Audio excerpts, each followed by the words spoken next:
가장 뜨거운 이슈. 오늘의 헤드라인. 출발 새아침 헤드라인 인터뷰.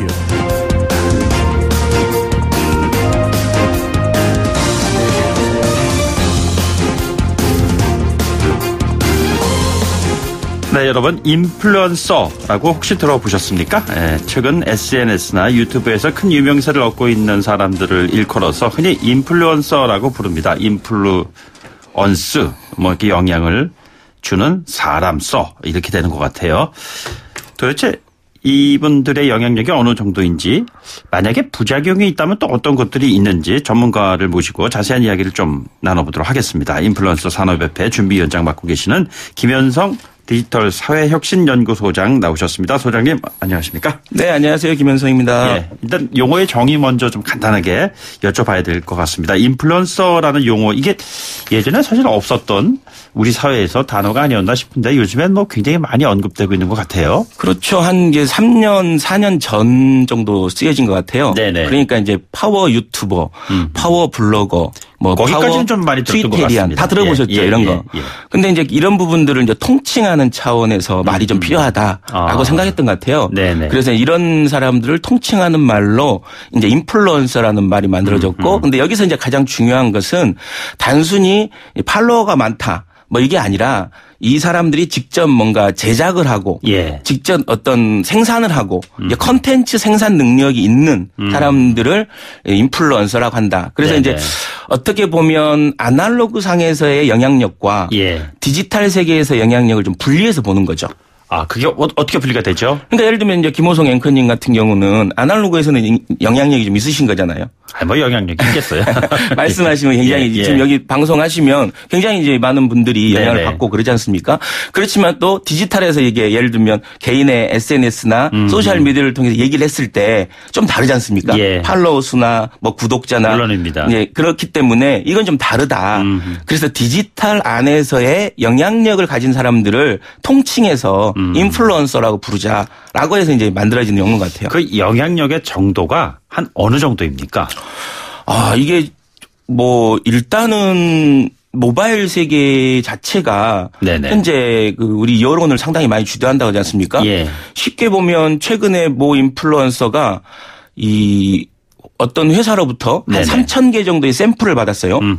이 샘플을 이게 나눠주라고. 근데 이게 2분 만에 동이 났어요. 2분 만에? 그러니까 3,000개가. 2분 만에 동의나는 경우도 있었고, 결국은 최근에 또 시사 정치 쪽에서는 유시민 전 지금 장관, 그러니까 노무현 재단 이사장이 알릴레오라는 채널을 만들었는데 구독자가 75만이 되고 조회수가 매번 많게는 100만 이상까지, 적게는 몇십만까지 이렇게 되지 않습니까? 그래서 사실 그 영향력이라는 것은 시간이 갈수록 늘어나고 있다라고 볼 수 있죠. 현실의 공간보다 사이버 공간은 훨씬 더 넓고 지대하니까요. 그리고 이제 속도도 빠르고요. 전파력에 대해서 그렇잖아요. 그런데 그렇게 될 경우엔 이것이 인플루언서들을 통한 일종의 그 인플루언서 마켓이 형성되는 이런 것이 아니냐 이런 얘기들도 많이 나오고 있는데, 지금 말씀하신 2분 안에 3,000개의 상품이 동일한다고 한다면은 그 영향력을 바탕으로 해서 하나의 시장이 형성될 거 아니겠어요? 그렇죠. 그러니까 이제 그 미디어적 기능만 하고 있는 줄 알았는데 이런 유튜버나 파워 블로거들이 미디어로서 영향 있는 줄 알았더니 이 미디어를 기반으로 해서 유통에서 영향력을 행사를 하고 있는 거죠. 그래서 어떤 제품을 팔게 되고 그리고 제품을 소개하게 되고 그리고 이제 이 과정에서 이제 협찬이나 이런 수익을 얻게 되고 그래서 이제 최근에 소셜 블레이드라고 해서 유튜버 순위를 매기는 사이트가 있는데 거기에 예를 들면 보람 TV, 앵커님 들어보셨어요? 보람이, 서은이, 이런 친구들이 어린 친구들이거든요. 10세 내외의 아이들인데 이 친구들이 매월 수십억을 버는 걸로 나와 있거든요, 지금. 그러니까 좀 젊다는 표현도 그렇지만 굉장히 지금 10세 정도 되는 그러한 친구들도 장래의 꿈이 유튜버가 되겠다 이런 얘기가 나오는 배경 아니겠어요? 그렇죠. 지금 10대들 해보면 내가 유튜버가 되겠다 라고 하는 꿈이 네네. 거의 상위권이에요. 5위 예. 안에 드는. 그러니까 예를 들면 초등학생, 중학생, 고등학생의 미래 직업에 대한 내가 꿈이 뭐냐라고 예. 했을 때 이제 유튜버. 저희 때는 뭐 사실 뭐 선생님이 되겠다라든가 뭐 대통령이 되겠다 뭐 이런 네네. 얘기 있었는데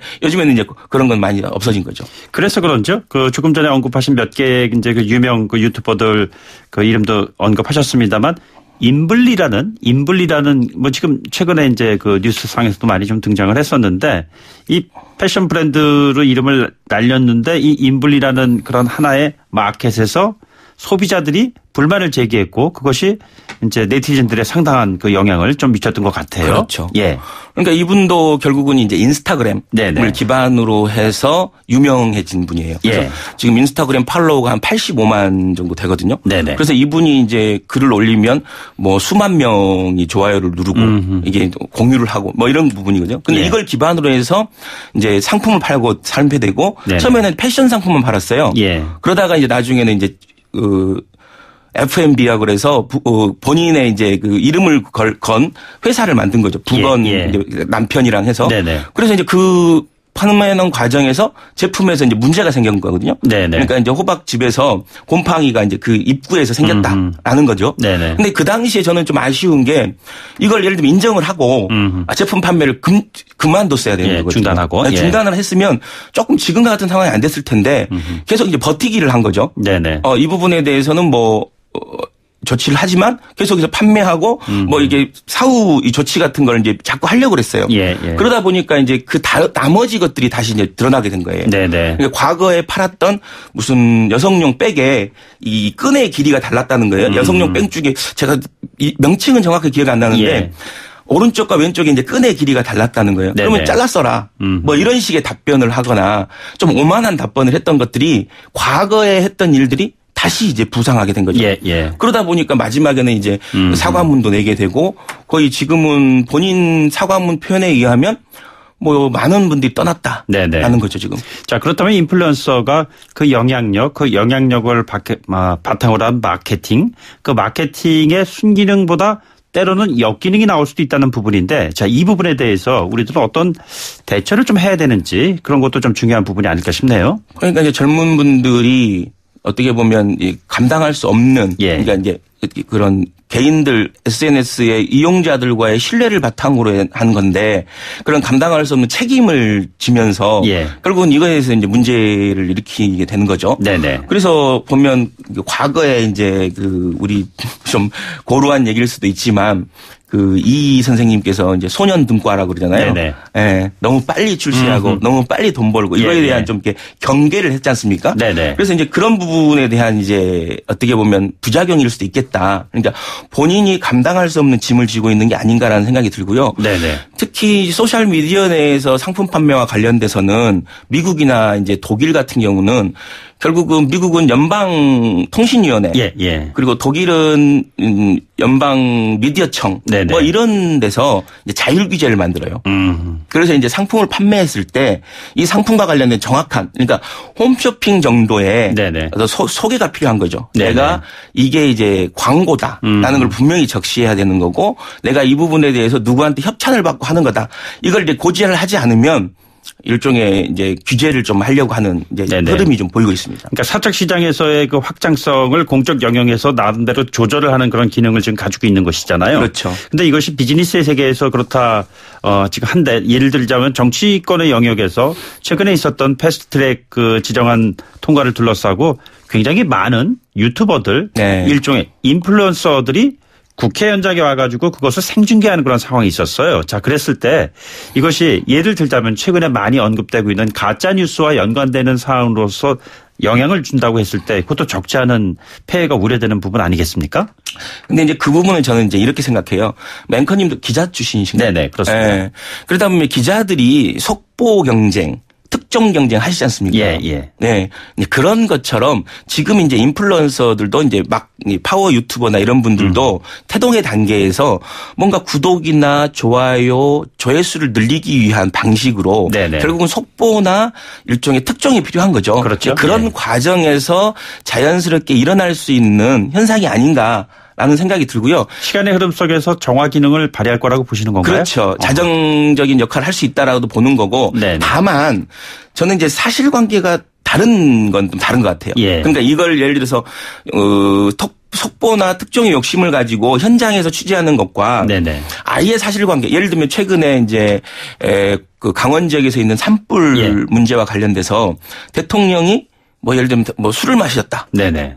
그 산불 그 나고 있는 중에 네. 뭐 어떤 언론 행사에 가서 네. 술을 마셨다. 뭐 이런 식의 이제 아예 사실관계가 다른 문제를 이야기하는 네. 건 굉장히 다른 문제 같아요. 그래서 이 가짜뉴스 문제와 특정 경쟁과 이런 뭐 이런 경쟁 문제. 네네. 이건 좀 다르게 봐야 된다고. 이게 저널리즘에도 보면은 옐로우 저널리즘이라는 말이 있잖아요. 네네. 지금 인플루언서들도 사회 각계각층에 긍정적인 영향을 주는 영향력을 행사하는 사람으로서의 역할도 있지만 또 부정적인 또 그런 기능도 있을 거라는 이제 우려를 우리가 어떤 식으로 현명하게 대처해야 하는가 이런 부분일 텐데 거기에 대한 조언을 좀 주신다면요. 저는 이제 기본적으로 점점 네네. 사회가 이제 이 국민들 소비자들의 정보력이 높아진 거예요. 예. 그러니까 과거에는 정부가 정보를 더 많이 가지고 있었던 거죠. 네네. 그런데 이제 기업이 소비자와 정보를 균형하게 가지고 있을 때 기업이 적극적으로 소비자들을 생산의 과정에 참여시켜요. 그래서 이제 뭐 앵커님도 들어보셨겠지만 프로슈머, 네네. 뭐 크리에이티브 슈머, 그래서 모디 슈머 이렇게 이제 어떻게 보면 소비자들이 적극적으로 생산에 참여를 하게 되는 거죠. 예. 이건 이제 기본인 것 같아요. 정보가 많아지면. 네네. 마찬가지로 이제 정치나 행정에서도 마찬가지로 지금 과거에는 독점적으로 국회의원이 독점적으로 가졌던 정보 네네. 그리고 아니면 정부가 가졌던 독점적 정보들이 국민이 나누게 되는 거죠. 예. 그랬을 때 국민은 참여 욕구가 생기는 거예요. 그러면 이 참여 욕구를 어떻게 발산시켜 주느냐. 네네. 이게 굉장히 중요하죠. 그래서 이제 다양한 채널과 다양한 방식으로 정부나 정치권은 예. 이것을 받아들이는 이게 경제나 마케팅 용어로 하면 네네. 오픈 이노베이션이라고 그러거든요. 열린 혁신을 추구해야 된다. 예, 예. 그래서 다양한 플랫폼을 통해서 그래서 지금 어찌 보면 청와대가 만든 그 청원 사이트 같은 경우는 어찌 보면 그런 수 있는 거죠. 네네. 변화된 국민들, 달라진 국민들을 어떻게 수용할 것이냐라는 네네. 것에 대한 해법일 수 있는 거죠. 아 그렇군요. 열린 공간에서의 어떤 무책임이 아니라 열린 공간에서 어떤 혁신을 통해 가지고 긍정적인 길을 좀 찾아나가는 뭐 그렇죠. 그런 과정들이요. 그리고 말하고 싶고 참여하고 싶은 국민들에게 얼마든지 말하고 참여해라. 네네. 그리고 이런 건 우리가 걸러주겠다. 이런 자세가 필요한 거죠. 예. 국민의 정치권이. 네네. 그걸 예를 들면 마치 심판처럼 야 이건 잘못됐다. 이건 아니다. 라고 해서 심판이 되려고 하지 마시고 예. 그 욕도 아니면 그 잘못된 정보도 적극적으로 받아들여서 이건 어떻게 잘못됐고 이건 어떻게 수용할 거고 네네. 이건 어떻게 하면 긍정적 방향으로 돌릴 수 있는지 이렇게 네. 얘기를 해야지 자꾸 규제를 특히 이제 정치도 마찬가지고 시장도 마찬가지고 시장에서도 자꾸 이걸 이제 과세의 대상으로 보고 마치 뭐 비만의 원인으로 보고 뭐 이런 것보다는 훨씬 더 이 실태를 정확히 파악한 다음에 네네. 이 산업으로서 어떻게 성장할 수 있는지 좀 맷집을 좀 키워준 다음에 그 다음에 해도 된다. 네네. 그리고 이제 일부 인플루언서들은 서운한 게 그냥 그런 거죠. 본인들이 1인 기업으로서 어느 정도 성장을 시켜놓은 거죠. 예. 그 과정에서 정부나 기업이 크게 도와준 게 없어요. 사실 어떻게 보면. 근데 이제 와서 이제 뭔가 성장해놓고 뭔가 정인들이 이제 어떻게든 이제 돈벌이도 좀 하고 그러다 근데 이제 일종의 정부가 숟가락 얹는 것처럼 느낄 수 있다는 네네. 거죠. 그래서 저는 이제 정부가 인플루언서를 이렇게 대상으로 하는 것도 중요하지만 네네. 실제로 정부가 지금 유튜버의 과세 문제라든가 구글의 과세 문제라든가 넷플릭스의 망사용 문제라든가 예. 이런 부분에서는 어떤 입장을 가지고 있는지 잘 모르겠어요. 제가 봤을 때는. 그래서 인플루언서들은 약자들만 이렇게 정부가 힘없는 약자들만 이렇게 담는 거 아니냐 이런 식의 네네. 생각을 하는 거죠. 근본적인 문제를 해결하지 않으려고 하고. 알겠습니다. 사적 영역에서의 성장을 공적 영역에서 어떤 혁신에 뒷받침해 할 수 있는 방안이 무엇일까 좀 고민을 좀 해봐야 되는 부분이 아닌가 싶습니다. 네, 오늘 말씀 고맙습니다. 지금까지 디지털 사회혁신연구소의 김현성 소장이었습니다. 고맙습니다. 네, 감사합니다. 1부 마치고요. 2부에 돌아오죠.